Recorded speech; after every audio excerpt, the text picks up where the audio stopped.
Excellent.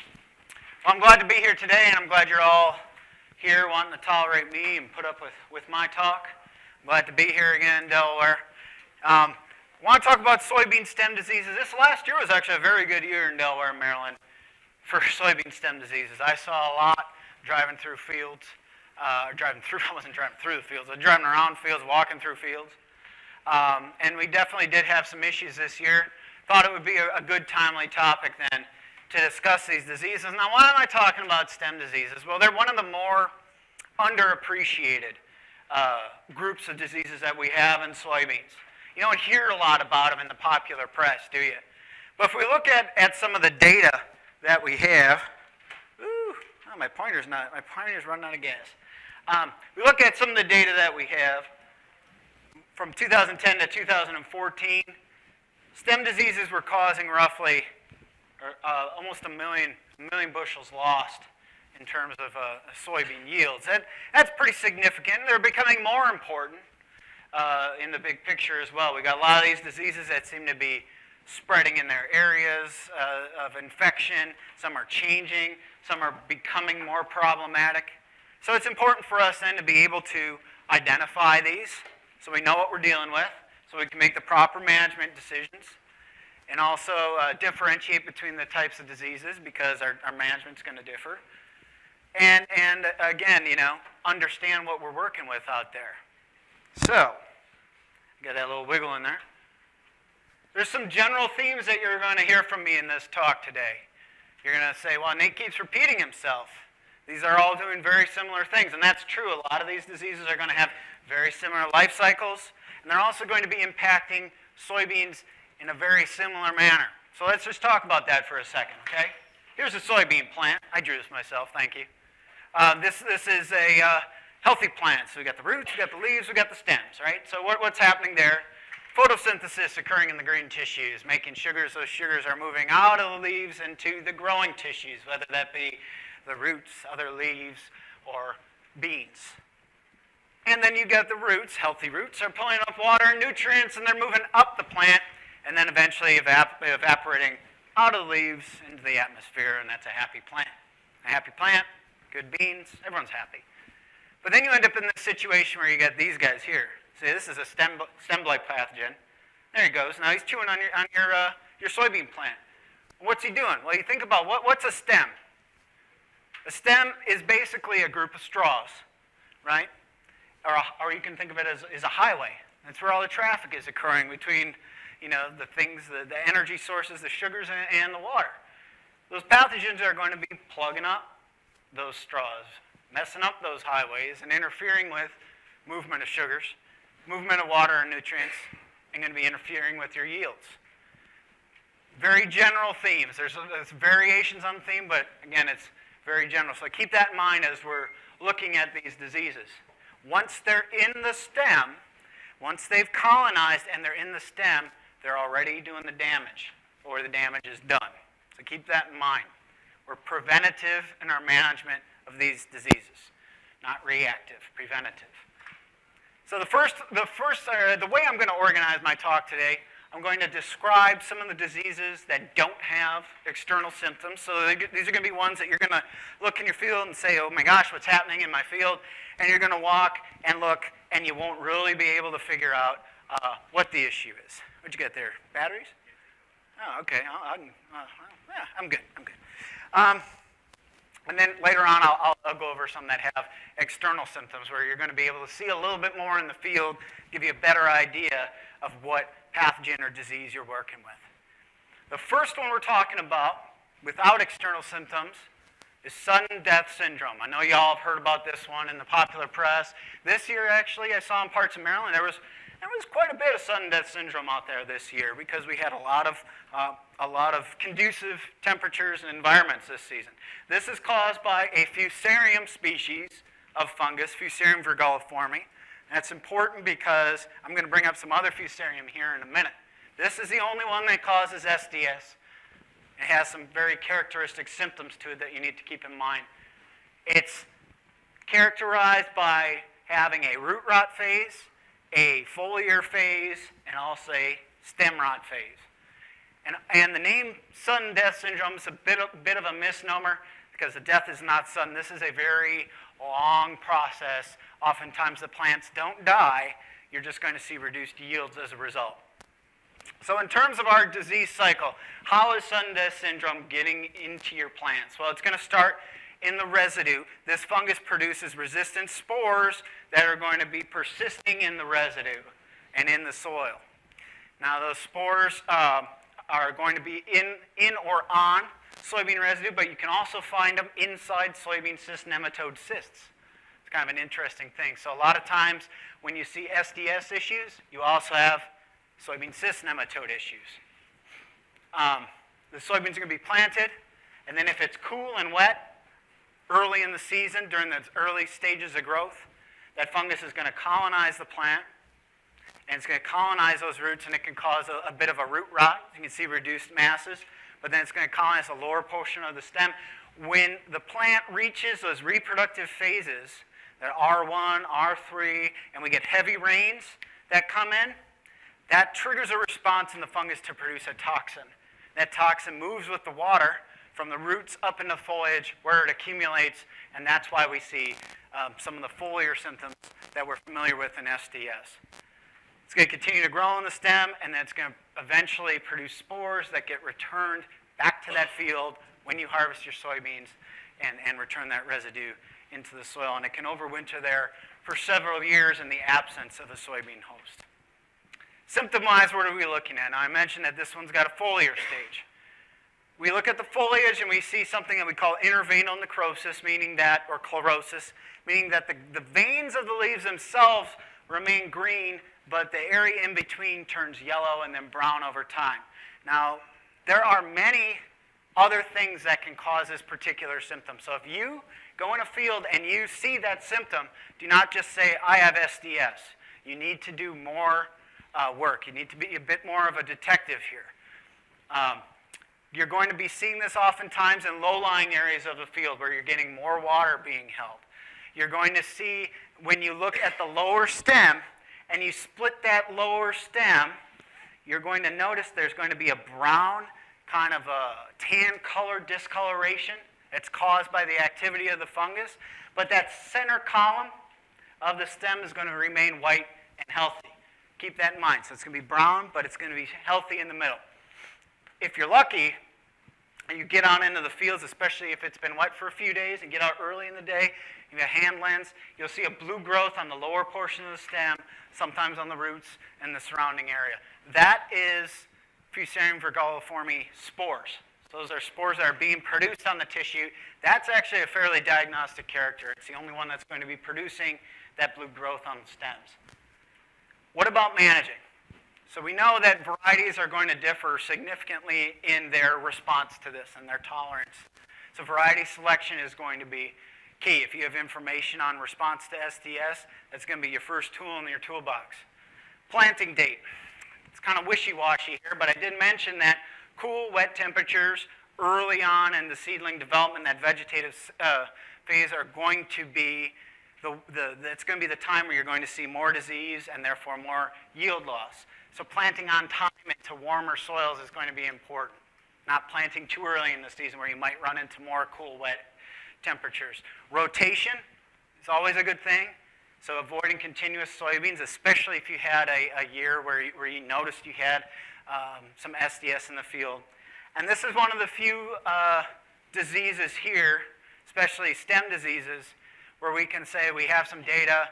We're fairly comfortable saying that the iLEVO seed treatment can be one way to help manage SDS in fields. Now, one of the things with this, and this is something I was talking to some of the agronomists about, the idea of mapping fields and seeing where you actually have this disease, because this isn't a disease that's going to spread and move very fast. You're going to be able to see at the end of the season where it is. So it's possible, at least in my mind, that if you map that using a drone or something similar, you might be able to kind of tailor your seed treatment just so you're hitting those areas of the field that have SDS to save you some costs and some inputs. That's just an idea I've been thinking about. But if we look at some of the data on iLEVO and what's been done on it with SDS, this is an example of a study that was conducted out in the Midwest, also part of Canada here included, where you had 9 different sites, 2 years. They were looking at planting date, they were looking at varieties, yes and no with iLEVO seed treatment. And these were all inoculated trials, so they knew they had SDS pathogen in the soil. And what they saw here was, by and large, across the 9 different trials, those that were planted early in the season tended to have more SDS symptoms than those were planted later in the season, which makes sense based on what I was talking about earlier with the cool temperatures and everything. But when you're comparing the controls to the fluopyram or iLEVO treatments, there was a significant increase across all these trials in terms of the control, ranging from 12% up to 94% control of SDS. But there are some other effects of the fluopyram treatment on germination and growth. And so when you look at the yield responses across those 9 trials in the 2 years, this is what you see. Okay, so you see some trials here. This is going to be the yield difference relative to a control. So if you had the same amount of yield in your control as your treated, it would be a 0. Less than, it's down here. Greater yields up here. This is about 11 bushel increase. This is about 20 bushel increase. But what I want to point out is there's variability here, right? So we knew that it was reducing the SDS, but it's not always increasing the yield. So it's not a magic silver bullet or whatever you want to call it. It's not the end-all be-all, but it's another tool in some cases you might consider if this is a significant problem for you and you think you need to go this route. Here's another issue we have in soybeans, Fusarium blight. Fusarium blight. You think about Fusarium blight, you're probably thinking small grains. Well, this is in soybeans, and it's caused by Fusarium oxysprum. It's one that's specific to soybeans. Those of you that work in vegetables, probably familiar with this pathogen, especially if you're doing watermelons, right? Wilton watermelon is caused by a subcultivar or subvariant of Fusarium oxysprum as well. This is something that's been around here for a long time. People have been researching it in Delaware. This is a paper I found by Bob Carroll. He used to be the plant pathologist at Delaware. This was stuff that was done in the late 70s or early 1980s. Kind of an underappreciated disease, again, mostly because it's so hard to work with, because there's many different species that can cause these what we call foot and root rots. So oftentimes we're more concerned about those, or it's hard to separate out what's doing what. The oxysprum's the only one that's going to cause the blight phase. So I just want to go over that right now and kind of show you what it looks like. So this disease cycle is going to be overwintering in the soil just like SDS, very similar to SDS in many ways, infecting the seeds under wet, cool temperatures, again. But after it colonizes the roots and hangs out in that lower stem, when it gets hot and dry, usually after that R1 phase of growth, you're starting to put on a lot of foliage and the water demands are a little higher for your plants, you're going to start seeing kind of these midday wilts show up oftentimes. So as plants, you're going to walk out there and you're going to see parts of your fields where the plants might look a little droopy. And they might look a little limp, and then later in the day or in the morning, you won't see an issue. It's just going to be kind of the midday. You do not see interveinal necrosis like you do with SDS. That's one way to tell it apart from SDS. And it's also not going to be showing any of that blue growth as well. And this is an example of a part of a field with severe Fusarium blight. What's another diagnostic feature? Again, if you cut those stems, very similar to SDS, near the soil surface, you'll notice that same kind of tan, brown discoloration. But you're not going to see the foliar symptoms, and you're not going to see the interveinal necrosis. That's what's going to separate it from the SDS. How are you managing this particular disease? And we like to say it's going to be about making sure you're planting on time, making sure you're minimizing the amount of standing water or areas that are going to hold a lot of water. And if it's a hot, dry season and you can irrigate, irrigate. Make sure those plants are minimizing the amount of stress that those plants are seeing so they don't end up wilting, and you're going to minimize your yields. In terms of the initial phases of these diseases that can cause issues with stand and things like that, there are a lot of different seed treatments out there. I'm not going to get into this, but a lot of them are going to be effective at improving your germination and at least getting your stands up to snuff when this particular disease is concerned.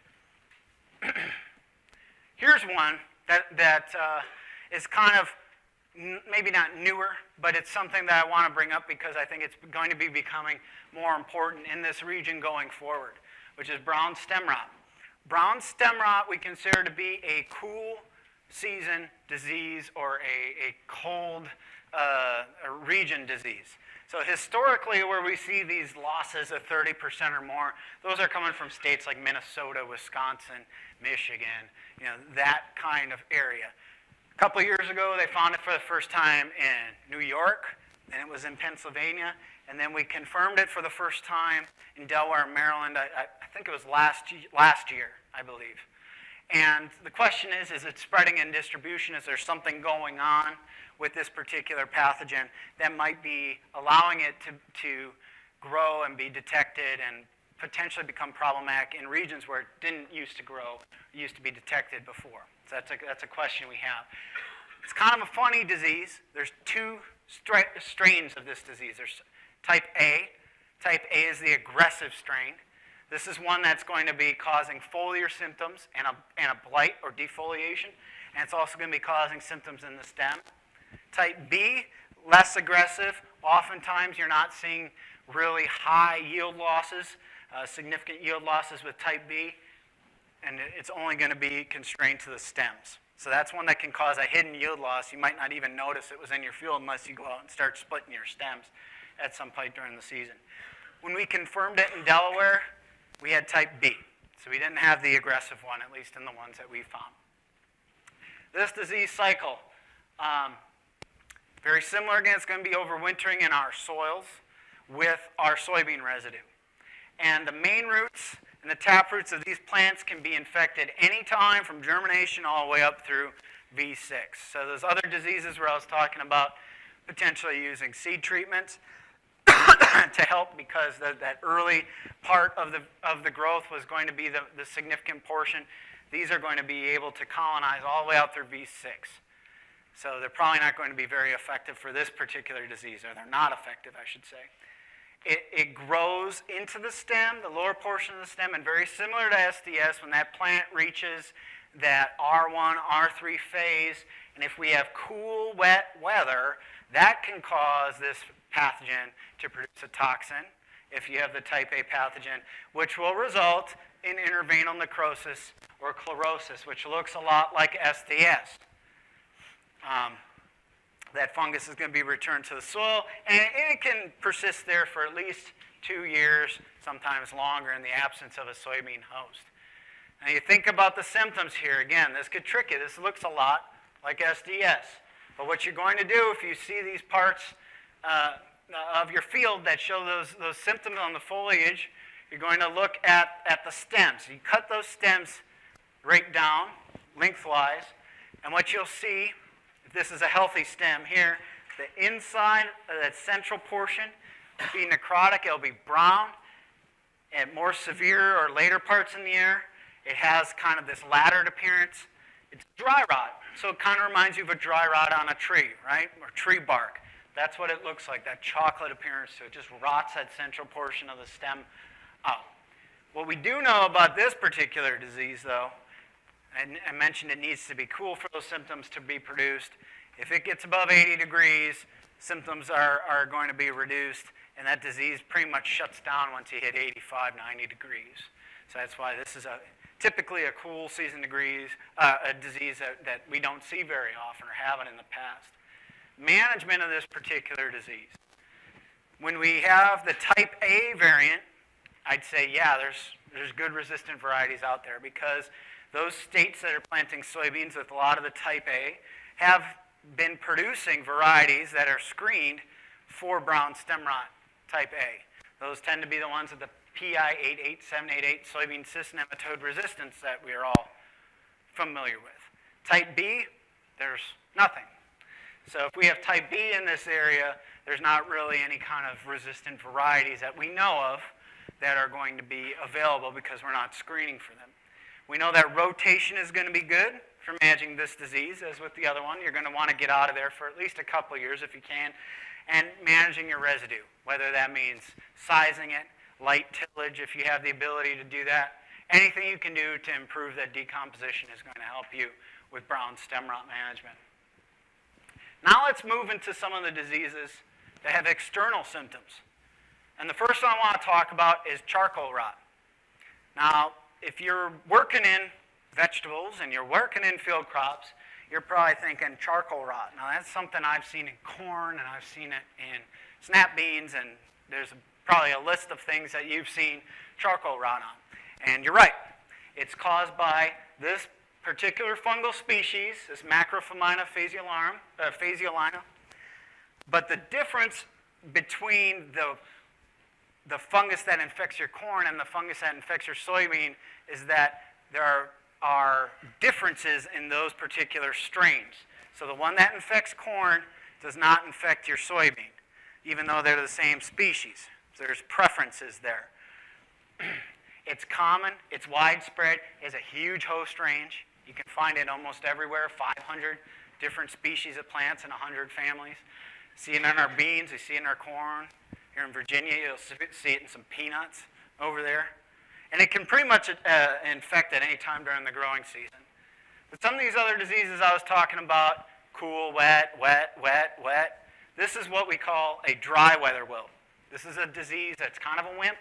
And when that plant is stressed out due to dry weather, drought stress, high temperatures, this thing takes off, and that's when you're going to have issues. A dry year, dry, hot year. And if we think about this disease, it's coming from the soil again.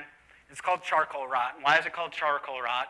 It's because it's going to be producing these tiny flecks, black flecks or flakes in and on the stem called microsclerotia.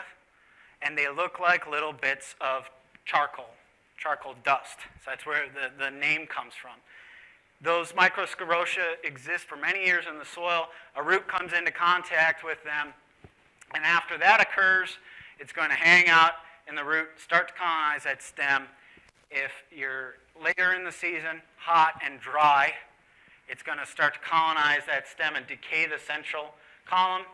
You'll see kind of a silvery growth. It'll produce microsclerotia. They'll go back into the soil, and that's how your disease cycle is completed. So if we look at this, it's going to be kind of the opposite in terms of what we see in the field. The driest areas of the field tend to be the ones where you're going to see the disease pop up first. It's going to be something that tends to start in the midday when it gets hot, but it's probably not going to recover like that Fusarium wilt. You're going to see some yellowing in the upper canopy, but then after R1, you can start to see that internal rot. And it starts out as a silvery rot, and then over time, it'll turn brown, and then it'll produce these little black charcoal-like flecks. They're pretty tiny. So if you don't have very good eyesight, you might need a hand lens or something just to be sure about what you're looking at. But they're produced inside, and they can also be produced outside, on the other outside of the stem. Here's another image of what that can look like. See a kind of silver gray decay in the center and all those little black charcoal specks. That's charcoal rot. What are we going to do for managing this particular disease? We're going to avoid water stress. Okay, so if we can manage minimize the amount of water stress that we have in a hot, dry year, we're going to be minimizing our risk for charcoal rot. That means no till, minimal till. A lot of y'all are already doing that. That's going to help with soil moisture. If you have irrigation, utilizing the irrigation when it's hot is going to help with that. Rotation is going to be good. As I mentioned, even though you might find charcoal rot on your corn, it's not bulking up the population of the soybean charcoal rot. Okay? Small grains, another crop that you can plant in there. And we're going to be trying to avoid excessive plant populations. Again, it's just about minimizing water stress, minimizing plant stress, so that this doesn't become a major issue for you in the future. This is one I wanted to spend a little more time on right now, stem canker. There was actually a fair amount of stem canker that we saw this year in some parts of the region. And this is a bit of a tricky disease, mostly because I say here, we look at the organisms that are causing stem canker. I say diaporth species. This is a species complex. That means there's many different species that can cause stem canker on your soybeans. And there's two types of stem canker as well, and they're a little different. They're different species. They act a little differently. We have the northern and the southern, okay? Northern stem canker, southern stem canker. This is something that we think is a re-emerging issue, and it's becoming more and more problematic. One of the things that I note is that the northern tends to be in the northern parts of the United States, and the southern tends to be in the southern parts. And where are we? We're like smack dab in the middle, right? So we probably have a little bit of both, and I know there's some anecdotal evidence that that's the case. What the proportions are, how much of either one we have, I'm not sure. But that does make a big difference when we're talking about management, because we have resistance to northern, but northern resistance lines aren't resistant to southern, and vice versa. So it makes it trickier in an area like this where we don't have a lot of latitude to deal with. But if you plant a susceptible variety and you have a bad year, you can see half your yield nipped off the top by these particular pathogens. So it's something to watch out for and be aware of. If we're thinking about the disease cycle, this one's a little bit different. Now it's going to be overwintering as spores again in your residue or on your residue. But when it gets wet, those structures are going to produce spores that are going to be spread up into the canopy. And they're going to infect the plant at the nodes and move into the stem that way. So oftentimes, instead of coming from the roots and moving up, this is a disease that's going to start usually in the lower canopy and then kind of spread from the point of infection at a node. Usually it's a node or maybe a couple nodes. We know that persistent wet weather is going to be very important for this, and that the earlier infection, the more yield impact you're going to see. So if you get infection after that V5, V6 stage, that you're not really going to see any kind of yield impact. But when we do have very wet conditions early in the season, before the reproductive phases, there's good evidence showing that you're going to have a pretty significant yield loss there. Those lesions develop and expand, and that's when you start to see your symptoms. And they're going to produce spores in those lesions, and that's going to be returned to the soil. Now, if we're talking about what we see in the field, you're going to go out there, and oftentimes you'll see tiny little patches of plants. They're usually not too big, at least at the start, and they're going to be chlorotic and yellow and maybe a little wilted after R1. And when you start looking at them, you might notice some interveinal necrosis. It's going to look like brown stem rot, and it's going to look like SDS. That's probably southern stem canker. Northern stem canker does not produce that symptom. Again, it's a toxin that's produced by that particular fungus. You're going to see dead plants oftentimes, but when you go out in the field and you look at those plants, you're going to notice small brown or red lesions near the nodes, and they're going to, over time, expand, and it's a canker. And a canker means that it's sunken. It's a sunken lesion. So as those lesions expand, oftentimes they can become quite large. They will become sunken, and then they'll produce fungal structures on there that can overwinter, and that'll be the source of the inoculum for the next year. So that's just kind of an important thing to keep in mind here. These are going to be in the nodes. They're going to be expanding down the stem. Even they can go all the way down to the soil, so it can be very confusing sometimes when you're looking at the stem canker pathogen, trying to figure out what it could be.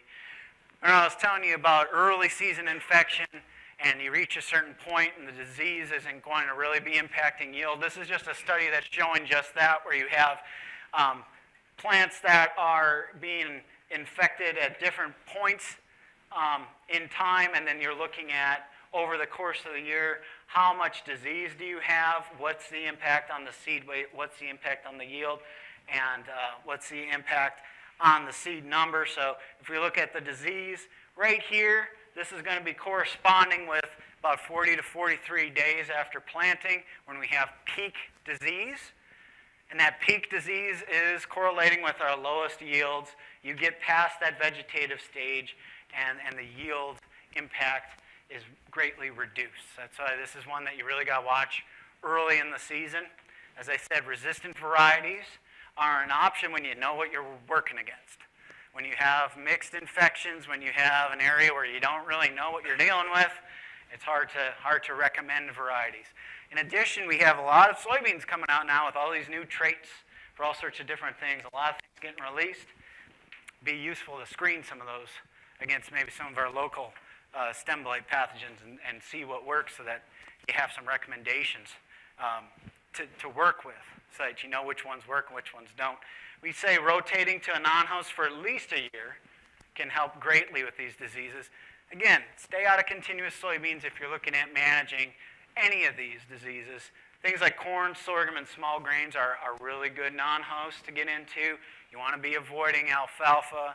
You want to be avoiding any kind of legume in that field for this particular disease, and some of the other ones that I'm talking about in a little bit. Managing our residue. In some of these regions where this is a big problem, has historically been a big problem, they're dealing with it year in and year out. They've found some response to early season fungicide applications. I don't think in this area that's something that's justified at this point. Maybe sometime in the future it's worth looking at, but that is something that has been used in other regions with varying success. White mold. Here's another one. I talked about charcoal rot, and you're thinking about all the things you've seen charcoal rot on. Now white mold, you're probably thinking about, man, I've seen white mold on a lot of stuff too, especially if you're working in vegetables. Lima beans, snap beans, right? Well, it's a big problem. Big problem in many crops, has a huge host range. And another big issue with this disease is it produces these structures that overwinter for up to 10 years in the soil. So it really hangs out. Once you've got it, it can be a real beast to deal with.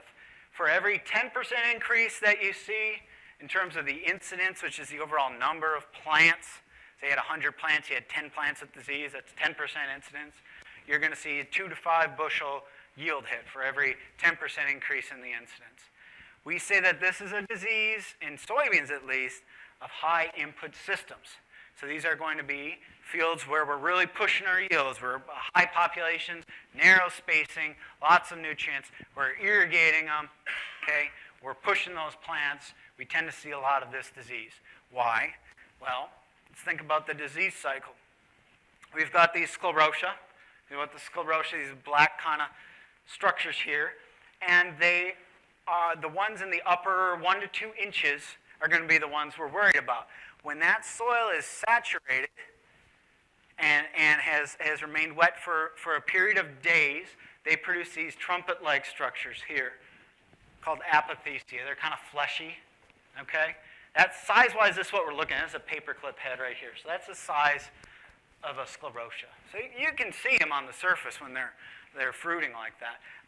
Each of those trumpets produces thousands of these spores that then get moved up into the canopy. And Sclerotinia is a bit of a wimp when it comes to being a pathogen that can colonize tissues. So what Sclerotinia does is at flowering, anytime between R1, R3, we know how soybeans flower, like they flower for a long period, but if it sporulates and those spores land on a senescing flower petal, it uses that flower petal as an energy source, gets its engine running, and then boom, colonizes the stem, starts to grow in the tissues, and that's when you start to see the symptoms on the stem, which I'll go over here in a second. And it can be a pretty devastating disease. There's parts of Pennsylvania that just get slammed by this every year. Parts of Jersey, too, that I've seen just getting hammered by this disease. Sometimes you'll walk a field and you'll see this. You've all seen that out in your fields before, right? It's a little cup. It's got 4 little sacs in it. That's not an apothecia for the white mold pathogen. This is called a bird's nest fungus. It doesn't hurt anything. It's just there doing its thing, okay? But it's going to have these 4 sacs every time. They can vary in color. It doesn't, and a sclerotia, if they're not fruiting, I'm sorry, that's not this phase.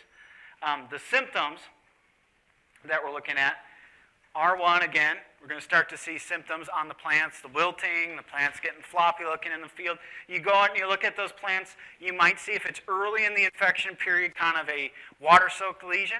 If you come back out a little later, those lesions are going to be really fuzzy and really cottony. It almost looks like someone took cotton balls and wrapped it around portions of the stem at the nodes where the fungus is. That's why it's called white mold, right? Over time, you come back a little further, you might see those in those white areas, little black structures forming. That's the sclerotia. If you split the stems, oftentimes you're going to see sclerotia inside the stems.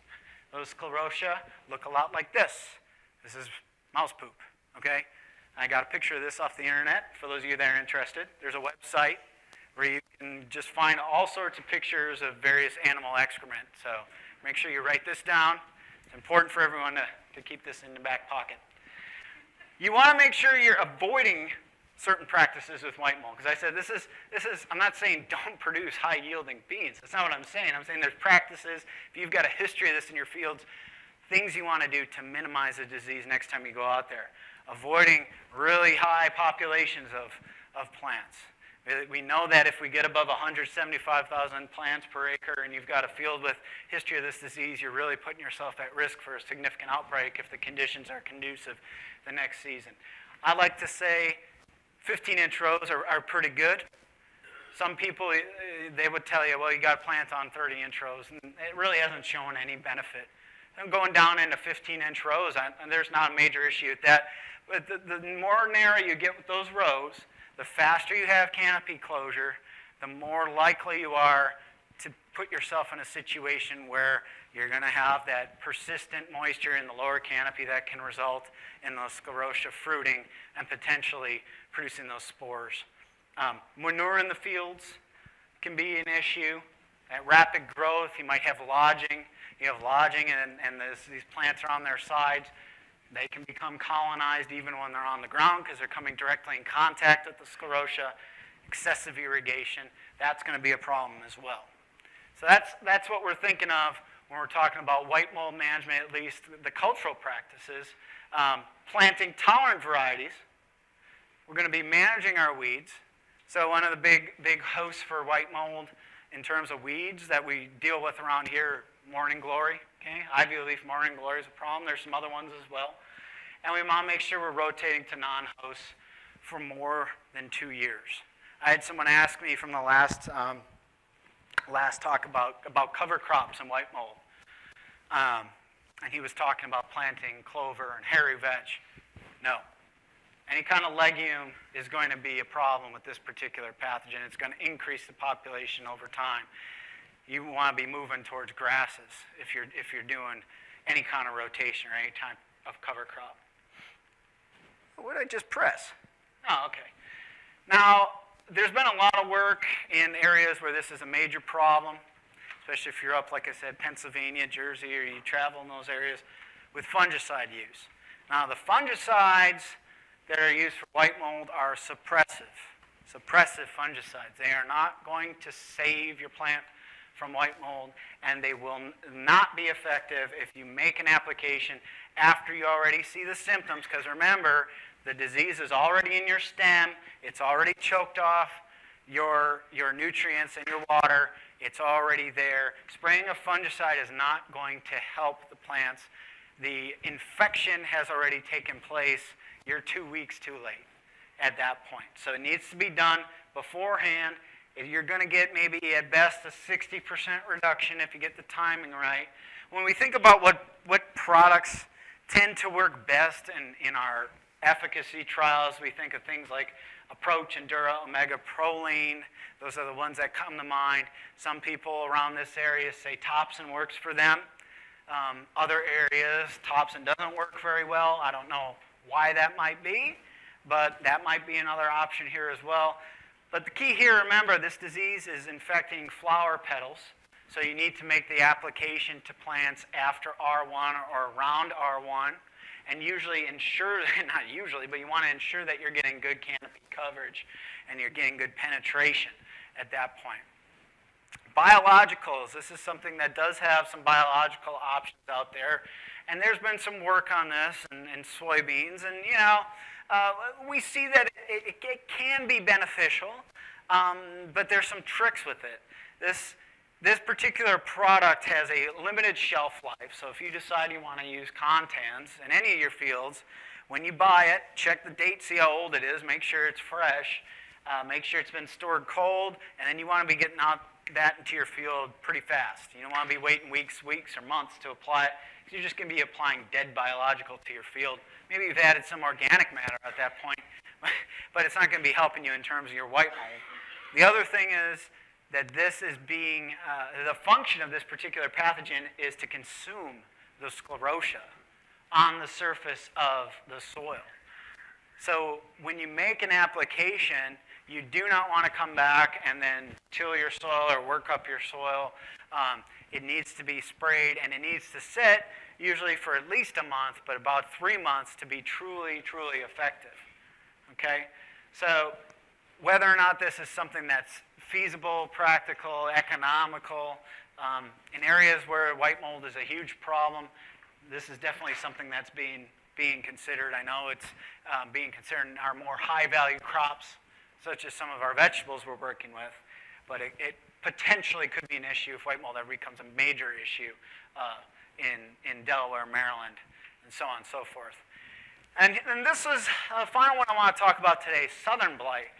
And this is actually more of a minor disease overall in the big picture when soybeans are concerned. But it is something that we're seeing more of in Virginia, and it's been slowly moving further north into Virginia. Parts of southern Maryland have some issues with it as well. This is caused by a totally different fungus with a very similar name called Sclerotium ralphsii. Okay, totally different fungus than the white mold fungus. I like to call this the beast. Okay, so that's my image of Sclerotium ralphsii attacking the soybean field. It has an even wider host range than Sclerotinia, and it likes it hot. Because it's one of these southern diseases, likes at very warm temperatures, above 77 degrees, and this thing will continue to blow through your plants all the way up into the mid-high 90s as long as it's wet. But we are hearing more reports of it. There's been some concern of it. It's a big issue in tomatoes, okay, in vegetable production, but it also can be an issue in soybeans. So it's just something to be aware of, keep your eyes out for. Don't let it become an issue. That's why I'm talking about it. This is going to be overwintering in sclerotia too, very similar to white mold, but different, because these sclerotia do not produce apothecia, do not produce a structure with spores that spray up onto the plant. Instead, these sclerotia are going to germinate and grow whenever residue, and it can be any residue, it can be corn, can be small grains, can be soybean. When it starts to decompose, there are volatile chemicals that can be carried on the air currents, and that actually causes those sclerotia to germinate. Then they're going to grow on the residue, and once they grow on the residue, they make it to your plants. Once they hit a soybean plant and it's at hot temperature and wet, it will rip it up, okay? And it will cause a very fast blight, rapid plant death, which oftentimes can be complete, and it can be very short in terms of how long it takes for that plant to be wiped out, okay? And then it's going to produce sclerotia on the stems, and those can be returned to the soil as well. Symptoms of this disease. So keep these disease symptoms in mind. These are some images I had from this year. Usually we're seeing it in fairly well aerated soils with high residue, because I mentioned that's going to be really important for the sclerotia to germinate and grow and function. But the plants usually start out as a single plant, a couple patches, very small patches, and then if it remains hot and wet, it'll go down the rows, okay? Because this is something that is being spread by contact. So if you have a plant here that gets infected and the plant next to it has a leaf that touches it or part of that plant touches it, it's just going to spread. So oftentimes you see it just roll through the fields down the rows. It's going to be producing this very characteristic white fan-like growth on the base of the stem. So it's going to be kind of chalky, but then you're going to notice kind of these finger-like projections on it at the top. And that's fairly diagnostic for this disease. But the other thing that you're going to see is if you get a little older sample, the production of these sclerotia on the stem itself. and those sclerotia are usually kind of brown to orange in color. They look like little BBs. I almost think they look sort of like nodules that would be on the roots, but they're on the stem. But they're a little smaller than that in many cases. But they're going to be produced on that area that was white earlier in the season. So those are the sclerotia. Management, very difficult for this pathogen. Has a very broad host range, as I mentioned. Overwinters for years as sclerotia. Likes a lot of residue. So it's difficult. If you have a severe infestation, you can rotate out to something that doesn't do as well or won't get infected, such as corn. We're going to be managing that residue. It's going to be important to minimize the effect in terms of this sclerotia germinating, infecting the plants. But the big thing here, and this I guess is my take-home message, if it is becoming an issue, if you do detect it, don't spread it. Don't spread it to your next field. You want to be harvesting those fields last. You want to be planting those fields the next time last, and making sure you're keeping your things clean so that you're not moving it from field to field. This is something I wanted to mention here. That's the last part of the disease I want to talk about today. But I wanted to just kind of put a plug in for something in terms of a resource that you can use to help you out and to help your growers out and to help your workers out. It's called the Crop Protection Network, or CPN, and this is something that you can go online, you can access all these resources for free. And today what I tried to do was work at presenting things in a way that would facilitate the use of some of their resources. And this is an example of one of the documents that we have constructed on the CPN website, which is a key.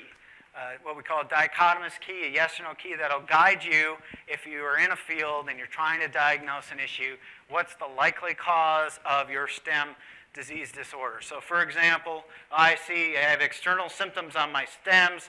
I got, so there's some blotches on my stem. They're dark, they're sunken, they're in the middle of the canopy. They're not necessarily girdling the stem while I'm probably dealing with stem canker. And you can do that for all of these different stem diseases.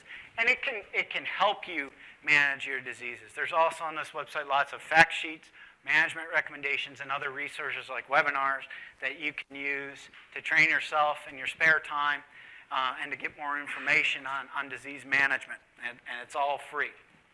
So that being said, that's all I wanted to talk about today.